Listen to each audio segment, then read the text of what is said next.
हे buddies, क्या हाल चाल। Welcome back to the channel that's your buddy. तो बडीज, आज हम रिएक्ट करने वाले हैं खूनी मंडे की एक नई हॉरर स्टोरी पे।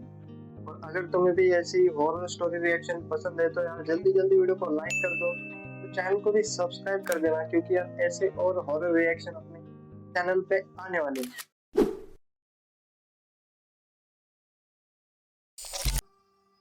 वो भी हो जाएगा यार, कोई बात नहीं।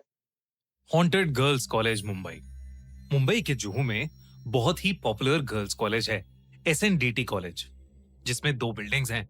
एक पुरानी जो अब खंडर हो चुकी है और अब बंद कर दी गई है, और एक नई जहां स्टूडेंट्स आज के टाइम पर पढ़ते हैं। ये कहानी उस पुरानी बिल्डिंग की है मतलब यार दोनों कॉलेज नजदीक नजदीक जिसे है। लोग हॉन्टेड हॉन्टेड कॉलेज मानते और हैं। नया कॉलेज। वहां के स्टूडेंट्स अक्सर ये कहते हैं कि वहां रात के 2 बजे किसी औरत की आत्मा भटकती है। कई बार रात के समय पूरे के पूरे कॉलेज में उस औरत की आवाजें गूंजती हैं। 20 साल के रोहन की एक फ्रेंड उस SNDT भाई मतलब स्टार्टिंग में ही इतने डार्क वाइब दे दी कि यार मेरे थोड़े रोंगटे खड़े होने शुरू हो गए अभी कॉलेज में से यार। पढ़ती थी, और उसने जब ये कहानी रोहन को बताई तो रोहन उसका मजाक उड़ाने लगा। अपना मजाक बनते देख रोहन की फ्रेंड ने उसे वहां रात में जाने का चैलेंज दिया। रोहन भूत प्रेत में नहीं मानता था, इसलिए मतलब भाई मैंने अभी तक जितनी भी हॉरर स्टोरी देखी है उनमें से ज्यादातर स्टोरी में ऐसा ही होता है। कोई किसी को चैलेंज देता है कि भाई तू एक रात उस महल में रह के दिखा, कॉलेज में रह के दिखा। वही इसमें भी हो रहा है सेम। वो तुरंत रेडी हो गया।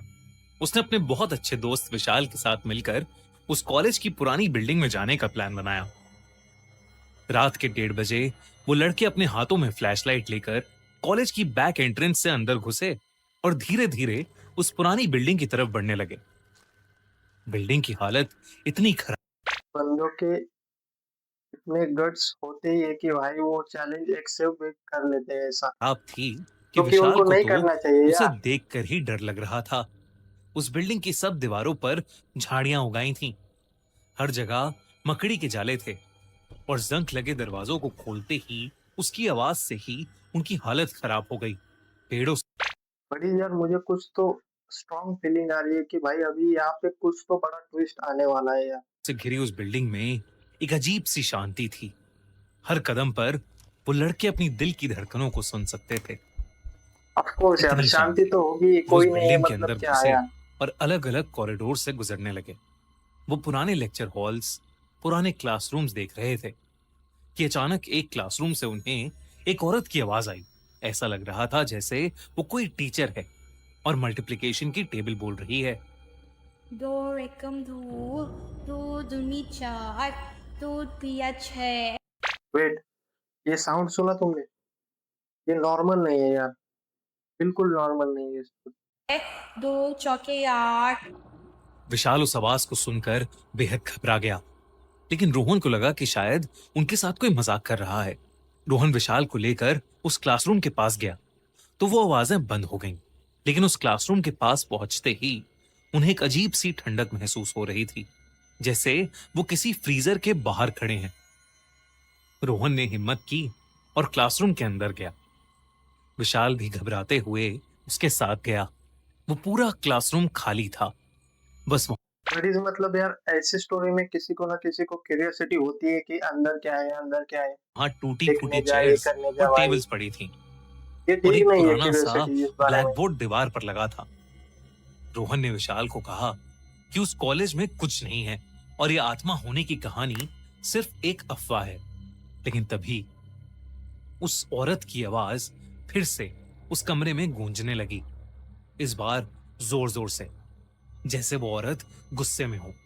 दो एकम दो, दो दूनी चार, दो तिया छः, दो भाई ये साउंड पहले से क्रीपी हो गई यार बहुत। चौके आठ। आवाज धीरे धीरे तेज होती जा अब रही तो थी। मुझे यार ज्यादा डर तभी लग रहा है उनको इससे। एक और आवाज सुनाई दी।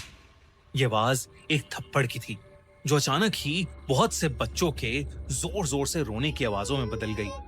रोहन ने फ्लैशलाइट उस आवाज की तरफ की, लेकिन उसे कुछ भी नजर नहीं आया। अब रोहन और विशाल घबराते हुए एक दूसरे को देख रहे थे। तभी उन्होंने देखा कि चौक से ब्लैकबोर्ड पर कुछ लिखा जा रहा है। मुझे यहाँ उसमें लिखा था, मुझे यहाँ मारा गया था मारा गया था। और अब मैं अपना बदला लेना चाहती हूँ। ये पढ़ते ही दोनों दोस्तों की रूह कांप गई। मैं कैजुअली देखने आया था यार, ये तो ज्यादा ही क्रिपी स्टोरी होती जा रही है। और वो डर के मारे थरथराने लगे। वो फौरन उस क्लासरूम से निकलकर नीचे भागे। लेकिन जैसे ही वो उस पुरानी बिल्डिंग के बाहर पहुंचे, रोहन ने देखा कि उसका दोस्त विशाल उसके साथ है ही नहीं। वो कुछ देर बाहर से विशाल को आवाज लगाने लगा, कहाँ गया भाई इसका लेकिन दोस्त? विशाल नहीं आया। भाई इनके क्या बोलते हैं, इनके पास बहुत गट्स थे ना, इसलिए आए थे यहाँ तभी पे। रोहन की नजर देखो क्या फर्स्ट फ्लोर के नतीजा हो रहा है क्लासरूम भाई की इसका। खिड़की पर गई और उसने देखा विशाल रोते हुए ये उस कैसे खिड़की को पहुंचा पीट यार रहा वहाँ है। पे?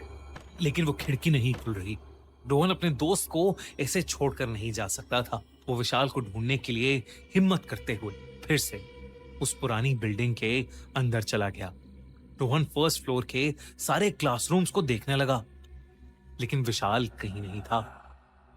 अचानक बाहर तेज बारिश शुरू हो गई और बिजली कड़कने लगी। डर के मारे रोहन की आंखों में आंसू आने लगे थे।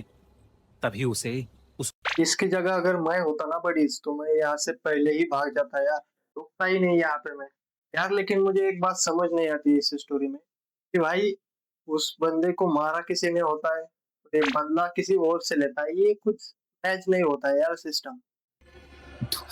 तो एक कप दो, दूधी चार, दो पिया छः, दो चौके आठ।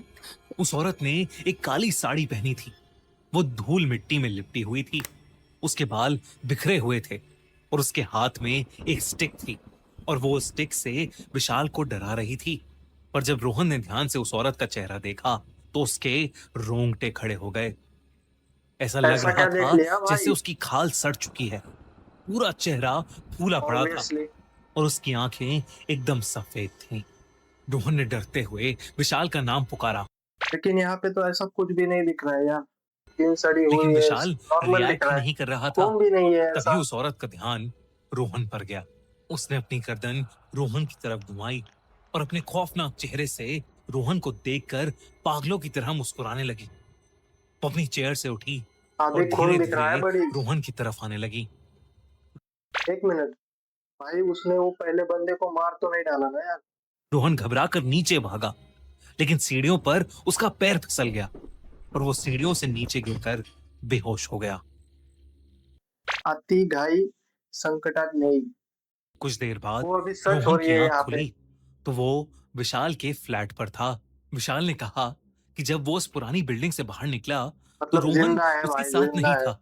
और फिर उसने रोहन को फर्स्ट फ्लोर की खिड़की पर दर्द में चिल्लाते हुए देखा। विशाल ने कहा कि क्योंकि वो जगह भूतिया थी, इसलिए उसने अपने बाकी दो दोस्त वहां बुलाए और रोहन को उनके साथ ढूंढने अंदर आया। और तब उसने देखा कि रोहन सीढ़ियों के पास बेहोश पड़ा है। भाई मतलब यार, उस औरत की बंदे में टेबल गट्स तो पढ़ने है की यार। आवाजें और बच्चों के रोने की आवाजें पूरी बिल्डिंग में गूंज रही थीं, जो कि उस रात सबने सुनी। इसलिए वो देरी ना करते हुए रोहन को ऑटो में बिठाकर विशाल के फ्लैट पे आए। रोहन ये सब सुनकर शॉक था। उसने अपने साथ हुआ पूरा किस्सा भाई ये बंदा पैरानॉर्मल एक्टिविटी पे भरोसा नहीं करता था, लेकिन अब भाई इसकी फटेगी सबको सीधा, बताया।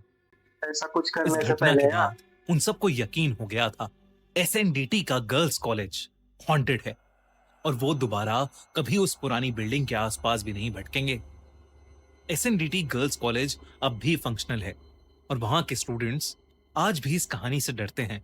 कहा जाता है कि उस टीचर की आत्मा अब भी वहां भटक एसएनडीटी रही है, अपना बदला लेने के लिए। बड़ी ऑनेस्टली बोलो ना, तो मैंने ऐसी एंडिंग बिल्कुल भी एक्सपेक्ट नहीं की थी यार। मुझे लगा एक सिंपल घोस्ट स्टोरी होगी, लेकिन जो देखने को मिला ना भाई, वो कुछ अलग ही था। अभी मैं पूरी तरीके से श्योर हूँ कि ये कोई पैरानॉर्मल एक्टिविटी हो सकती है, लेकिन यार तुम्हें क्या लगता है कमेंट में बताओ। और हाँ, अगर तुम्हें ऐसे ही हॉरर रिएक्शन पसंद है तो तुम चैनल को सब्सक्राइब एंड वीडियो को लाइक कर सकते हो। चलो तुमसे मिलता हूँ नेक्स्ट वीडियो में, तब तक के लिए stay safe and bye bye.